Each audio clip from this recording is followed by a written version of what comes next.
This video is brought to you by Park Candy. Visit the link down in the description below and use offer code OFFHAND at checkout to save 15% off of your entire. And stay tuned until the end of the video to find out how you, yes you my friend, can dress just like the two-time World's Best Human Award winner. Yes, it's true.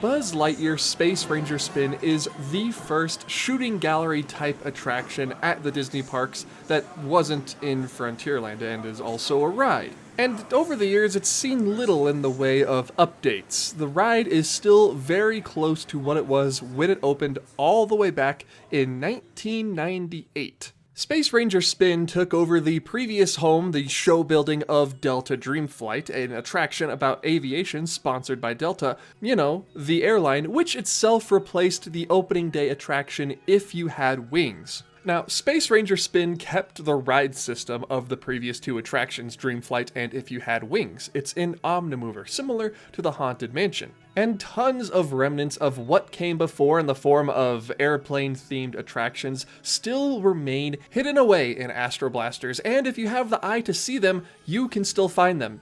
However, they might not exist for too much longer, because we're not talking about the history of Astro Blasters today. We're not talking about Delta Dreamflight. We're not talking about If You Had Wings. We are talking about the future of this shooting gallery attraction. Because I don't know if you noticed or if you read any of the blog posts or if you keep up with Disney news, but that's why I'm here, my friends. Disney has decided to invest a little bit of money into upgrading Buzz Lightyear's Space Ranger Spin at the Magic Kingdom for the very first time in its 26-year history. And in today's video, I wanted to talk about how important and nice it is that Disney is updating Space Ranger Spin at the Magic Kingdom, because sometimes you can re-theme a ride to give it some new life. Sometimes you tear a ride down and build something new on where it stood previously. But I think upgrading attractions is a very rare thing that Disney does, but whenever they do it, I'm pleasantly surprised. They've done it before with Test Track. We're now on Test Track 3, and now I guess we can consider this Space Ranger Spin 2.0. If I say Astro Blasters at any point in the video when referring to Space Ranger Spin at the Magic Kingdom, I'm sorry in advance, I go on Astro Blasters a whole lot more, but I still do love Space Ranger Spin, and I think I'm going to love it a whole lot more when all of these changes are done and implemented, because it looks really, really nice. Now let's talk for a moment as to what the actual changes for Astro Blasters are going to be, and right away from these pictures you can tell that they are changing the... Wait, I just did it. So let's talk for a moment as to what the actual changes for Space Ranger Spin are going to be. And right away you can tell from these photos that the actual blasters themselves are going to be changing to be more like Disneyland's. Disneyland's version of the Buzz Lightyear shooting gallery attraction, of course, being Astro Blasters. Currently, the blasters at Magic Kingdom are attached to the ride vehicle. They don't have as much of a freedom of movement as the blasters at Disneyland, which are handheld. You hold them in your hand and just pull that trigger as fast as you can. And by as fast as you can, I mean probably about once per second, okay? There's a limit. And while I have yet to get Galactic Hero at Disneyland, I have gotten Galactic Hero at Walt Disney World, and I do think the Disneyland blasters are superior, even though I haven't gotten top rank. Being able to move and aim your blaster wherever you want rather than a fixed angle depending on where you have your Omnimover angled, I think is the superior experience. Disneyland's version of the blasters are far, far better, and I'm very happy that the Magic Kingdom is getting these versions. The targets that you shoot at themselves also will be getting an update. Not quite like Disneyland's, where the different color and shapes of the targets get you different amounts of points. They'll still all be the same targets like they are currently at the Magic Kingdom, however, they will be animated, so you'll know whenever you hit a target because some sort of animation will go off. And I want to say last but not least, but this isn't the last thing, because there are more updates to this ride coming that we haven't been told about, but we do have a piece of concept art for one specific scene, a brand new character, a brand new animatronic that will be part of Space Ranger Spin. And now before we move on, I'm going to allow the Imagineers behind this attraction to explain what they're doing to the targets. Imagineers, take it away. We're so excited to share that our targets are getting a major upgrade. So all of the static targets you see in the attraction are getting replaced with new interactive targets that will light up and react when hit. For the first time, guests will now be able to pick up their blasters and move freely around the gameplay space. We've been testing out these new gameplay elements for a few months, and then we brought the best of the best in the field with us today. We hope to get a lot of valuable feedback on what's working really well, what's intuitive and easy to understand, and also what's not working so well and confusing. So then we can make the best experience for our guests. It was so exciting to see the new targets light up in the space, and we're so excited for the future of Buzz Lightyear's Space Ranger spin. That's all for now. Star Command, over and out. So while it may seem like a little thing, I do like the little added touch of the targets lighting up when you hit them, because now, unless you're constantly looking up and down at the targets and then at your score, you can't really tell when you're hitting one, and then sometimes you're gonna light up, sometimes it won't, and then you get the mercy points every 5 shots. This is a great way to see if you've hit a target without having to look all over the room to see if you did. Now, there's a very sort of brief run through of the changes coming to Space Ranger Spin at the Magic Kingdom. Like I said, there will be more. I'm hoping they keep some of the plywood backlit themes of the ride. I think it's kind of charming in a cheesy sort of way, but I do think some upgrades would go a very, very long way. You can get rid of the projection face Buzz in the queue as well. That's just a little tip from me to you, Imagineering.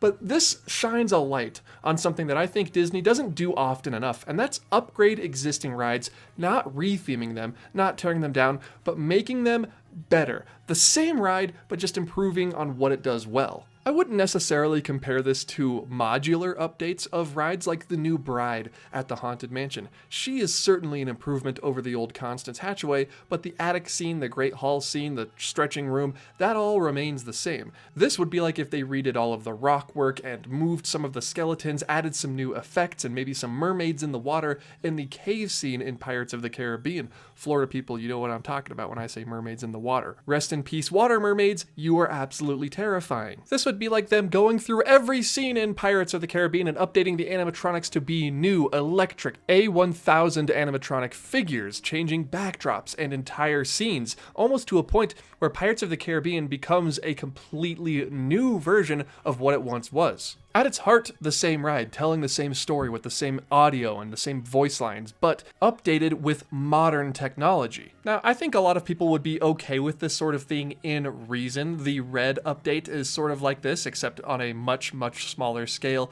But, Pirates of the Caribbean is fine the way that it is. It's a classic. However, can you say the same thing about Buzz Lightyear Astro Blasters? Can you say the same thing about Space Ranger Spin? All the way on the other side of the country, yet also in Tomorrowland. What other rides aren't considered classics? What other attractions are considered upgradable, changeable, while still remaining the same ride? As mentioned previously, Test Track is one of these rides. Okay, maybe Pirates was a bad example. Let's talk about a lower risk attraction, a ride that if Disney decided to change, less people would be up in arms about it. Let's think a little bit smaller, all right? Let's not think E-ticket, let's think D or C-ticket. How about another attraction? Let's say the Mini Adventures of Winnie the Pooh in Bayou Country is announced to be receiving an update. Now, what kind of update would the Winnie the Pooh attraction get? I mean, it's a very cute dark ride, almost Fantasyland style. What more could they do to it? Well, my friends, allow me to introduce to you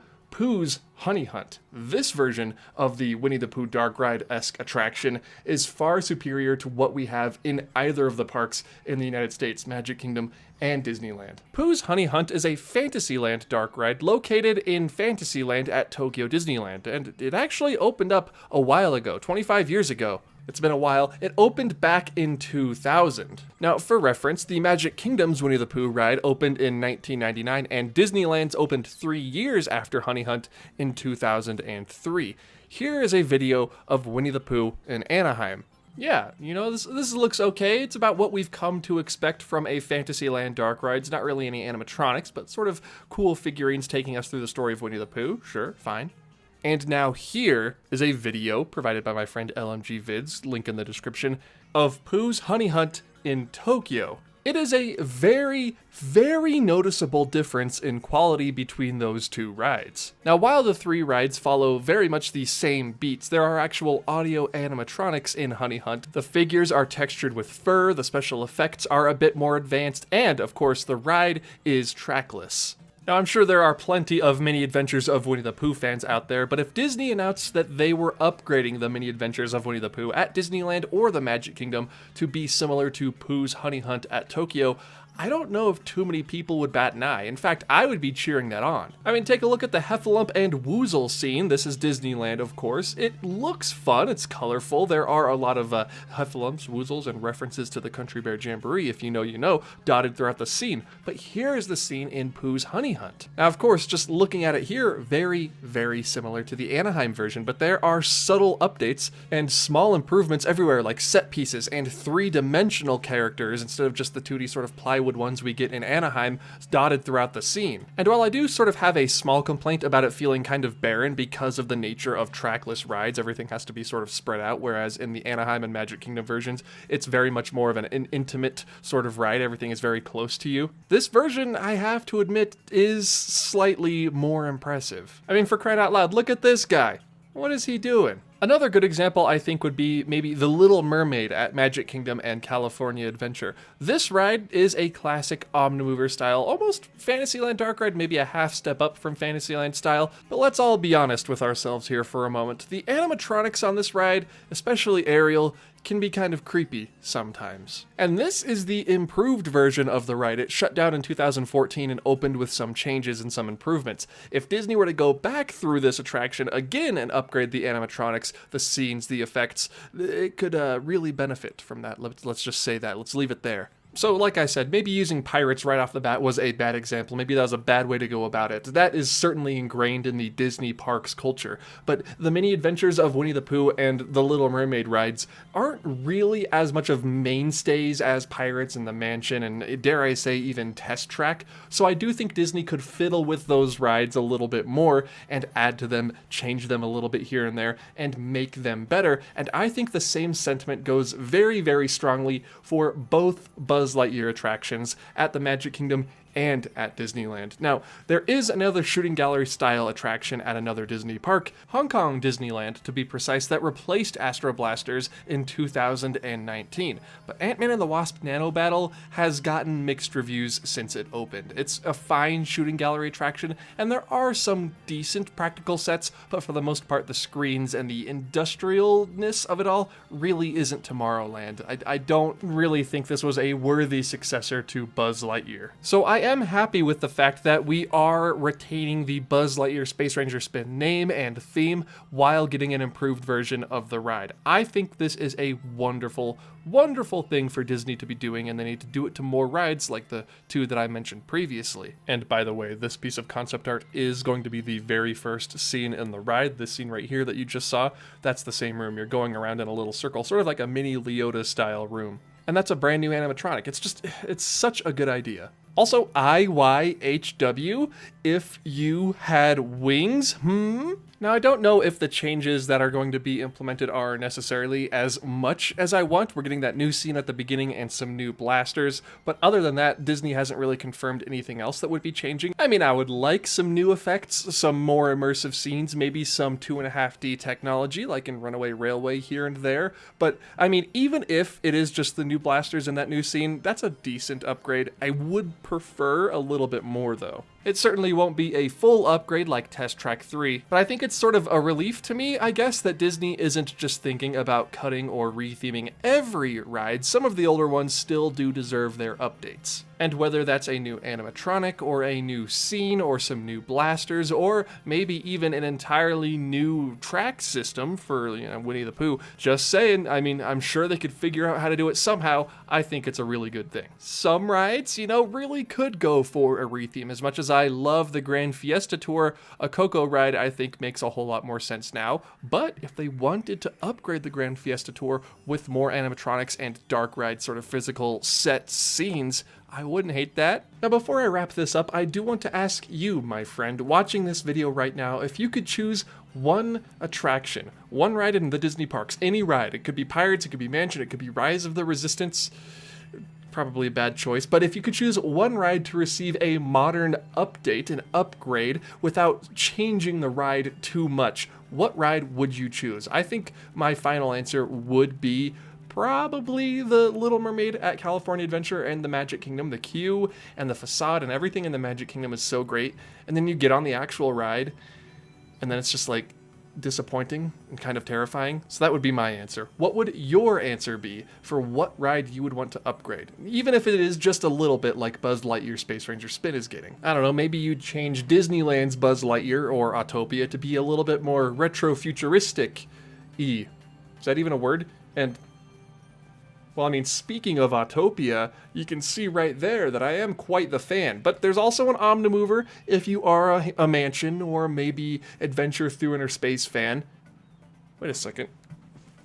What brand is this shirt? Why, that shirt is from Park Candy, of course. Where's that voice coming from? I live within the walls of your home. This video is brought to you by our good friends at Park Candy. Within my, yes, the walls of your home. Within my walls? Have you ever wanted to look and or dress like your favorite Disney park creator? No, not him. Him! Two-time Best Human Award winner Bob Gurr? Well, my friends, Park Candy has the answer to your question, how do I look like Bob Gurr? That's the question you asked. All you have to do is follow the link in the description and use offer code OFFHAND to get 10% off of your entire... What are you doing? I'm not eavesdropping, I'm not listening to you, I'm trying to figure out where you are. In my walls. How'd you even get in there? You left the door open one night and I came in. Park Candy has dozens of styles of button-up shirts to choose from, including the one featured in this video, Retro Rewind. Or perhaps you're interested in something a bit more tiki. Or perhaps a dress or a skirt may fit your personality type better. Don't worry, you can cruise down the jungle rivers of the world in style with this Jungle River skirt. Also at, spoiler alert, parkcandy.com. So what, I go to parkcandy.com and use offer code OFFHAND for 10% off and you'll leave me alone? Is that what this is?